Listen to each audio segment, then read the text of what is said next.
Boa noite, irmãos. A paz do Senhor seja com cada um dos irmãos, amém? Glória a Deus, é sempre bom estarmos aqui na casa do Senhor para ouvir a palavra do Senhor aos nossos corações. Já informo aos queridos irmãos que o pastor Felipe está lá na Igreja Presbiteriana do Flamengo durante o culto de hoje. Nessa noite eles estão ordenando o licenciado Sandro, ao pastorado. Assim como nós faremos com o pastor Pedro no dia 27. Então o pastor Felipe está lá com a comissão que foi nomeada pelo presbitério, ordenando o Sandro no sagrado ofício da palavra. E domingo que vem eu não estarei com os irmãos, porque eu estarei lá em Abaeté, ministrando a ceia lá com os irmãos. Então estejam em oração por nossa ida, esteja e continue em oração pela nossa congregação na cidade de Abaeté, para que Deus faça aquele trabalho prosperar, para que Deus continue capacitando o missionário Gabriel, a esposa Sharon, abençoando sua família, para que o reino do Senhor cresça naquela cidade. Amém, irmãos? Glória a Deus. Abra sua Bíblia em Mateus, capítulo 16.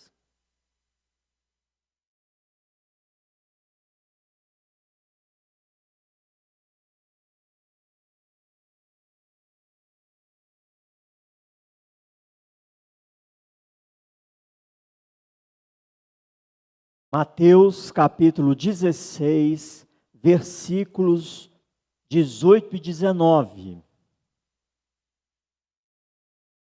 Nós vamos fazer a leitura apenas desses dois versículos e nós vamos fazer a leitura a uma só voz. Já tem um tempo que a gente não faz uma leitura assim, né? Então você vai ler com bastante disposição, todos juntos, a uma só voz, esses dois versículos. Mateus 16, versos 18 e 19. Vamos iniciar? Também eu digo que tu és Pedro, e sobre esta pedra edificarei a minha igreja, e as portas do inferno não prevalecerão contra ela. Dar-te-ei as chaves do reino dos céus. O que ligares na terra terá sido ligado nos céus, e o que desligares na terra terá sido desligado nos céus. Amém, irmãos? Vamos orar mais uma vez? Pai, graças te damos pela tua palavra, que é lâmpada para os nossos pés, luz para os nossos caminhos. Pai, nós pedimos ao Senhor que teu Espírito Santo traga iluminação ao nosso entendimento. Que teu Espírito Santo esteja avivando a tua obra em nossos corações. Que teu Espírito Santo esteja avivando a tua palavra em nossas vidas. Para que sejamos luzeiros nesse mundo que carece da luz de Cristo. Ó Pai, que teu Espírito Santo esteja nos despertando para o chamado do Senhor e que nós saiamos daqui nessa noite totalmente diferentes da forma com a qual entramos aqui. Saiamos daqui tocados pelo teu Espírito, saiamos daqui convencidos do teu chamado e saiamos daqui dispostos a testemunhar o amor do Senhor a todos aqueles que nos cercam, para louvor e glória do teu santo nome, em nome de Jesus. Amém, irmãos? Glória a Deus. Meus queridos, esses dois versículos que nós lemos juntos, que os irmãos em casa acompanharam e leram juntamente conosco, são versículos de extrema importância para a nossa caminhada na fé. Mas também são versículos que foram demasiadamente distorcidos na história do povo que se diz povo de Deus. Por causa da distorção desses dois versículos, do entendimento bíblico, do que Jesus revela aqui, muitas atrocidades foram cometidas em nome de Deus. E esses dois versículos são uma consequência, uma resposta, uma afirmação de uma pergunta que Jesus fez aos apóstolos. Eles estavam pregando o evangelho do reino, nos arredores de Cesareia, e eles haviam feito uma parada. Jesus estava num tempo de oração. É muito comum nós percebemos na Bíblia, Jesus se retirando e se afastando para orar. Então os discípulos se aproximam de Jesus nesse momento. E Jesus faz uma pergunta para os discípulos. quem diz o povo que sou? Ele faz exatamente essa pergunta. O que o povo está dizendo a meu respeito? Olha só, quem diz o povo ser o Filho do Homem? É a pergunta que Jesus lança aos discípulos. E a partir dessa pergunta, Jesus faz essa afirmação nos versos que lemos, 18 e 19. E os discípulos respondem para Jesus: ó mestre, Senhor, alguns estão dizendo que tu és o Elias, outros estão dizendo que tu és João Batista, e outros estão dizendo que tu és Jeremias ou algum dos outros profetas. Eles estão afirmando, em outras palavras, que havia uma incógnita no coração dos seguidores de Cristo. Isso aqui já é por meio do 1 ano e meio de ministério de Jesus. O ministério dele durou 3 anos, exatamente. Já por volta aí da metade do ministério terreno, onde Jesus já estava pregando o evangelho do reino, onde Jesus já estava fazendo sinais e maravilhas, e aquela obra estava crescendo, muitos estavam seguindo a Cristo. Por onde ele ia, as multidões afluíam, onde ele estava, enchiam, lotavam. E ele faz essa pergunta: o que o povo diz a respeito do Filho do Homem? E eles dão esse parecer. Para alguns tu és Elias, para outros tu és João, ou Jeremias, ou algum dos profetas. O povo ainda estava dividido, não havia uma certeza de quem era o Filho do Homem. E para você, quem é Jesus Cristo? Meus queridos, infelizmente, nós muitas vezes dizemos que o cristianismo está crescendo. Nós dizemos que as igrejas estão crescendo, nós dizemos que muitos estão afluindo para a igreja de Cristo, mas será que realmente as pessoas sabem quem é Jesus Cristo? Será que para muitos não existe aí uma quarta opção de quem seja Jesus Cristo? Aqui João, Elias ou um dos profetas. Mas para muitos eu tenho a impressão de que Jesus Cristo é um Papai Noel. É um Papai Noel, ainda mais nessa época, né, que estamos chegando perto de Natal. Para muitos que se dizem evangélicos, Jesus Cristo não passa de um Papai Noel. É aquele que vai dar bons presentes. É aquele que vai abençoar com cura. É aquele que vai abençoar com prosperidade. É aquele que vai abençoar com trabalho. Para muitos, Jesus não passa de um Papai Noel. Ainda existe essa incógnita, essa confusão na mente de muitos, apesar da palavra de Deus ser tão acessível nos dias de hoje. E aí Jesus faz esta afirmação dos versos 18 e 19.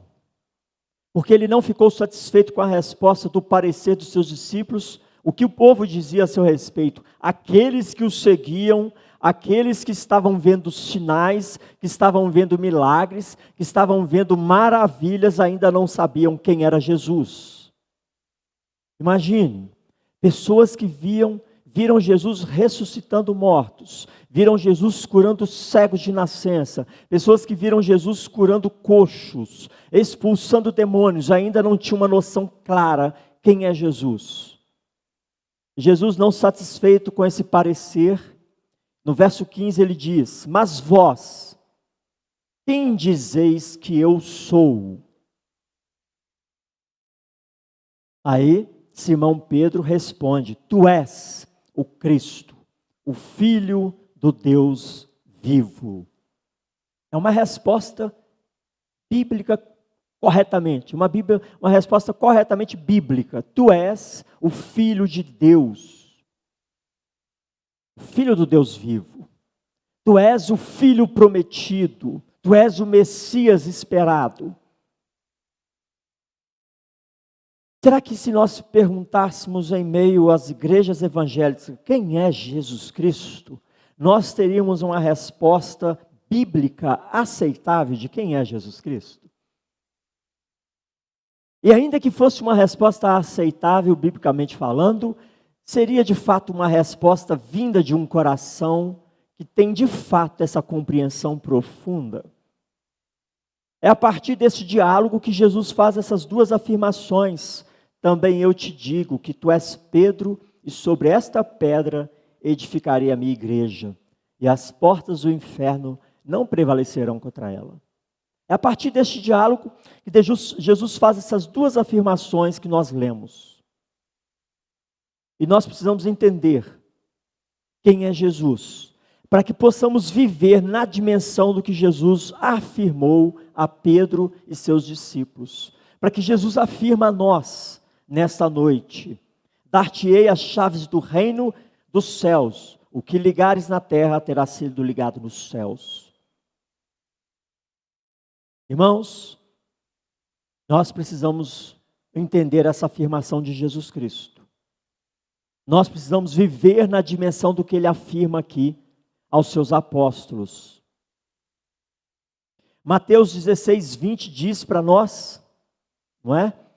Que nós não podemos, como ele diz aqui para os seus discípulos, naquele momento, olha o que ele diz, Mateus 16, 20. Então advertiu os discípulos que a ninguém dissesse ser ele o Cristo. Nesse momento ele fala, não anuncie para ninguém que eu sou Cristo, o Messias prometido. Mas eu tenho a impressão que nos dias de hoje, tem muitas pessoas que ainda estão vivendo nesse versículo. Eu não devo anunciar quem é Cristo. Essa foi uma orientação, um pedido daquele momento, para aquele momento. Mas tem muito cristão que ainda vive nessa dimensão, e não na dimensão dos versos 18 e 19. Muitos de nós estamos vivendo na dimensão de não anunciarmos quem é Cristo, mas deveríamos estar vivendo na dimensão de anunciarmos quem é Cristo, de anunciarmos esta verdade na qual está fundamentada a igreja de Cristo. É o que significa o verso 18. Sobre esta pedra edificarei a minha igreja. Foi a distorção deste versículo que gerou um caos no meio daqueles que se dizem cristãos. Quando Jesus fala, tu és Pedro, e sobre esta pedra edificarei a minha igreja, ele não está dizendo que edificaria a sua igreja sobre a vida do apóstolo Pedro. Pedro significa pedra. Pedra traz sentido de solidez. Sobre esta pedra edificarei a minha igreja. Qual pedra? Qual solidez? A verdade que ele acabou de anunciar no verso 16. Tu és o Cristo, o Filho de Deus. É sobre esta verdade que a igreja de Cristo é solidificada. Esta é a pedra na qual nós estamos alicerçados. Amém, irmãos? Não é sobre a pessoa do apóstolo Pedro, mas é sobre a verdade que ele declarou sobre Cristo. E é sobre essa verdade que a igreja cristã é alicerçada. O Filho de Deus, o Messias prometido. Por isso, ele afirma que as portas do inferno não prevalecerão contra quem? Contra a igreja, porque ela é alicerçada nessa palavra, nesta verdade. Irmãos, perceba comigo aqui nesse verso 18, a dimensão, o que eu quero dizer com a dimensão que nós devemos viver. Esta pedra edificarei a minha igreja e as portas do inferno não prevalecerão contra ela. Porta, em termos de batalha, é um instrumento de defesa ou de ataque? É um instrumento de defesa ou ataque? Você já viu alguém saindo para a guerra com a porta debaixo do braço? Porta, em termos de batalha, é um instrumento de defesa. Você quer se defender, você faz o quê? Entra, fecha as portas. Eu faço isso todas as noites. Toda noite eu tenho trabalho de ir lá embaixo e olhar se a porta está trancada. Ninguém vai para a guerra com porta. O que ele quer dizer com isso? Qual é a dimensão que a igreja de Cristo precisa viver? Sobre O que ele está dizendo nesse verso 18 que nós precisamos entender? E as portas do inferno não prevalecerão contra ela. Ou seja, nós precisamos derrubar as portas do inferno. Ele está dizendo que a igreja precisa avançar, que a igreja precisa anunciar essa verdade que Pedro anunciou: tu és o Filho de Deus. E é sobre esta verdade que nós estamos firmados, que nós estamos fundamentados, e as portas do inferno não prevalecerão contra essa verdade. Ou seja, eu e você não vamos aguardar o inferno vir a nós, nós vamos até o inferno e vamos meter o pé na porta. Nós vamos derrubar as portas, porque elas não prevalecerão contra a verdade de Cristo. Com que propósito, irmãos? Saquear as almas que estão cativas no cativeiro do inferno. Tomar as almas que estão enredadas pelo engano de Satanás. É essa a dimensão que nós precisamos viver. Não é uma dimensão passiva, acomodada, aquietada. Venha a nós, não é nós que vamos até o inferno e vamos saquear o inferno, anunciando esta verdade que o apóstolo Pedro declarou: tu és o Filho de Deus, o Messias prometido. Não é exatamente isso que Jesus nos ordenou fazer? Ide por todo mundo, pregai o evangelho a toda criatura, bata os pés nas portas do inferno, saqueie o inferno, liberte os cativos, restaure os oprimidos de alma, proclame a salvação que só há em Jesus Cristo. Essas portas precisam cair diante da verdade de que Deus Filho veio. O Natal está chegando e muitos vão comemorar, não o Deus Filho, mas o Papai Noel, os presentes, as luzes do Natal, porque ainda não entenderam quem diz ser aquela criança que nasceu numa manjedoura. O que estão dizendo sobre essa criança que nasceu naquela manjedoura? O que estão dizendo daquele homem que foi crucificado, que morreu e o terceiro dia ressuscitou?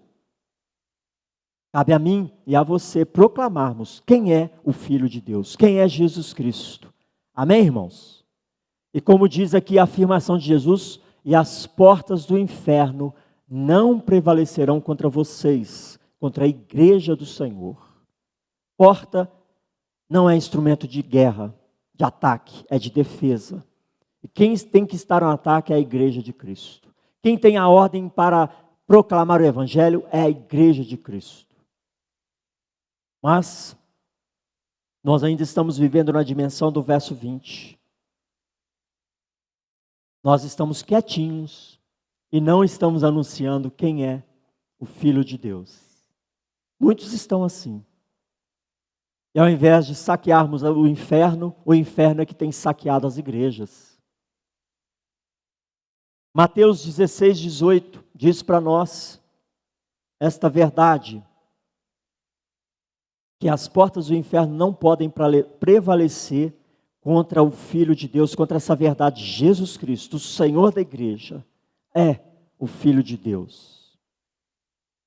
Ele é o Senhor das nossas vidas e nós precisamos anunciá-lo. Olha o que diz Efésios 1, versos 20 a 23. Toda a autoridade foi dada a Jesus Cristo. Por que as portas do inferno não prevalecem contra esta verdade, contra a igreja de Cristo que anuncia essa verdade? Porque toda a autoridade foi dada a Jesus Cristo sobre principados e potestades. E para ser o cabeça sobre todas as coisas, o deu a quem? A igreja, a qual é o seu corpo. Por isso, as portas do inferno não podem prevalecer contra o anúncio da igreja. Porque toda a autoridade foi dada à igreja, que é o corpo de Cristo. O Senhor Jesus Cristo nos deu as chaves do reino dos céus. Verso 19, dar-te-ei as chaves dos reinos dos céus. O que ligares na terra terá sido ligado nos céus. O que corrobora também com o que Romanos 1,16 diz: o evangelho é o poder de Deus para a salvação de todo aquele que nele crê. Irmãos, as portas precisam cair. As portas do inferno precisam cair. E nós somos chamados a proclamarmos esse poder de Deus que é o Evangelho para salvar todo aquele que crê no nome do Senhor Jesus Cristo. Esses dois versículos 18 e 19 é uma afirmação maravilhosa que Jesus faz a respeito de si mesmo e a respeito do seu povo. Porque ele está afirmando que sobre esta verdade, e ele é o Filho de Deus, é a verdade na qual nós vamos marchar e vamos cumprir a nossa obra na terra. Que obra é esta? Anunciarmos o dia do Senhor. Anunciarmos que o Deus Filho veio para salvar todo aquele que nele cresce. Romanos 1,16 afirma essa verdade: o Evangelho é poder de Deus para salvar todo aquele que nele crê. Você tem chutado a porta do inferno? Essas portas têm caído diante do seu testemunho? Vidas estão sendo tocadas através de você? Toda vez que nos reunimos como povo de Deus, nós estamos derrubando as portas do inferno. Toda vez que nos reunimos como grupo familiar, nós estamos derrubando as portas do inferno.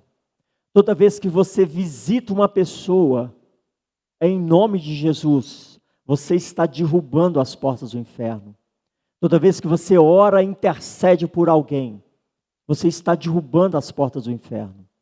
Porque elas não podem prevalecer contra a verdade de que Jesus Cristo é o Senhor que veio para salvar todo aquele que nele crê. A razão pela qual o Natal aconteceu, se deu o Natal, é exatamente isso. Para que todo aquele que nele crê não pereça, mas tenha a vida eterna. Nós estamos no mês propício para anunciarmos essa verdade. Você vai aproveitar essa oportunidade para chutar as portas do inferno, para que elas caiam diante da verdade de que Jesus é o Senhor da sua vida, para fazer a luz de Cristo brilhar em você e através de você, iluminar as trevas de um familiar, iluminar as trevas de um amigo, de um colega de trabalho, do padeiro, do lojista, por onde você passar, a luz de Cristo precisa brilhar através de você. Dar-te-ei as chaves do reino dos céus. Essas chaves foram entregues à igreja, a nós. O que ligares na terra será ligado nos céus. O que quer dizer isso, irmãos? O Evangelho de Deus é que liga ou desliga. É através do Evangelho que a pessoa é salva. É através do chamado do Evangelho é que o Espírito Santo vai conectar uma pessoa que estava morta à nova vida. Uma pessoa que estava nas trevas a ser trazida para a luz. Isso é o que significa esse verso 19. O que será ligado na terra será ligado no céu. Aquele que crer através do seu testemunho será salvo. Terá o seu nome escrito no livro da vida. Será ligado nos céus. Esta é a chave do reino. Este é o poder de Deus. O Evangelho que transforma. Efésios 1. Versos 20 e 23, toda a autoridade foi dada a Jesus, sobre principados e potestades, e para ser cabeça sobre todas as coisas, o deu à igreja, a você. Você tem a autoridade, você tem as chaves do reino, e esse poder está contido no Evangelho de Cristo. É poderoso para salvar, é poderoso para transformar. Quem é Jesus para você? Quem é Jesus para nós? Nós precisamos anunciar este nome. Nós precisamos anunciar a razão do Natal. Nós precisamos anunciar que o poder de Deus veio para salvar todo aquele que nele crê. Todo aquele que crê que Jesus Cristo é o Filho de Deus, o Deus Filho encarnado. Nós precisamos ter a visão correta de quem é Jesus. E precisamos viver nessa dimensão espiritual. As portas do inferno não prevalecerá contra você, contra a expansão do reino, contra o anúncio do seu evangelho. Eu e você precisamos entender essa verdade. E nós precisamos levar essa verdade àqueles que nos cercam. Quem o seu familiar diz que Jesus é? Quem é Jesus para o seu colega de trabalho? Quem é Jesus para o seu vizinho? Anuncie que Ele é o Deus Filho, com autoridade e poder que o próprio Senhor entregou à igreja. Amém, irmãos? Meus queridos, diante dessas duas afirmações de Jesus, eu quero deixar apenas duas aplicações para você guardar no seu coração, para que nós possamos refletir nesse mês de dezembro. Não nos percamos com as luzes do Natal, não nos percamos com a comida gostosa da ceia de Natal, mas estejamos atentos às oportunidades de anunciarmos quem é Jesus. Primeira aplicação é a seguinte: a intensidade com a qual nós anunciamos essa verdade que Pedro anunciou aqui, a intensidade com a qual anunciamos que Jesus é o Filho de Deus, está diretamente relacionada à nossa profundidade no relacionamento com Jesus Cristo. Entendeu? A intensidade com a qual anunciamos Jesus está diretamente relacionada à profundidade do nosso relacionamento com Ele. Você quer ter mais disposição para anunciar Jesus? Busque mais de Jesus. Se relacione mais e melhor com Ele. Você vai ver que a timidez vai cair, o medo vai cair, as oportunidades vão ser cada vez mais claras, porque Ele é o maior interessado. Ele veio para isso, para libertar os cativos. Então, primeira aplicação, meus queridos. Qual é a profundidade do seu relacionamento com esse Deus Filho, que se fez presente e está presente conosco aqui e agora? Quanto mais nos aprofundamos nesse relacionamento, mais vamos anunciar que Ele é o Deus Filho, que Ele é o Senhor e Salvador, para que todo aquele que nele crê não pereça, mas tenha a vida eterna. Segunda aplicação. Entenda isso, verso 19. O Senhor entregou a autoridade nas suas mãos. Você recebeu a autoridade, você recebeu o poder de Deus, e esse poder está contido no Evangelho. O Evangelho não volta vazio, não são as suas palavras que vão salvar, não é a sua retórica que vai libertar cativos, mas é o anúncio do Evangelho de Cristo. O Senhor te deu a autoridade espiritual sobre principados e potestades. O nome do Senhor Jesus tem poder para repreender as trevas. Você tem feito uso dessa autoridade? Ou você tem se recolhido atrás de uma porta, ao invés de derrubar as portas do inferno? Porque elas não prevalecerão contra a verdade de Cristo. Nós precisamos, com audácia e intrepidez, fazer uso dessa autoridade que o Senhor entregou a nós e anunciá-lo o quanto antes, com todo empenho, com todo zelo, com toda dedicação. Então faça bom uso dessa autoridade. Não se esconda, não guarde a verdade de quem é Jesus. Porque essa recomendação do verso 20 foi só para aquele momento. A igreja hoje é chamada a testemunhar, a derrubar as portas do inferno. E elas não prevalecerão contra nós. Amém, irmãos? Não se acanhe, não se atemorize, não se deixe abater pelas circunstâncias, porque tudo isso vem para provar a nossa convicção de que quem é Jesus em nossas vidas. Quem é maior na sua vida? As dificuldades, os problemas ou Cristo? As multidões seguiam Jesus pelo que Ele podia dar, pelo que Ele podia fazer. Mas Jesus nos impulsiona, nos envia às multidões para anunciar quem Ele é. Amém, queridos? Feche os seus olhos. Vamos orar. Você tem feito preparativos para o Natal? Qual tem sido a sua motivação nesse mês de dezembro? Aproveite este período festivo. É uma oportunidade para anunciarmos, para derrubarmos as portas da escravidão das trevas, para derrubarmos conceitos e preconceitos distorcidos, para revelarmos quem é Jesus Cristo nas nossas vidas. Ore ao Senhor nesse momento. Peça ao Senhor, Senhor, me dê discernimento claro desta autoridade que o Senhor me deu. Senhor, me dê convicção plena deste poder do teu evangelho, porque eu quero anunciá-lo a todo tempo. Eu não posso me acomodar, eu não posso me acovardar. E nessa guerra, a igreja do Senhor é vitoriosa, e não o contrário. Ore ao Senhor, se coloque na presença do Senhor e diga: Senhor, eu quero fazer mais, eu quero ser mais no seu reino, para a tua glória, em nome de Jesus. Oremos ao Senhor.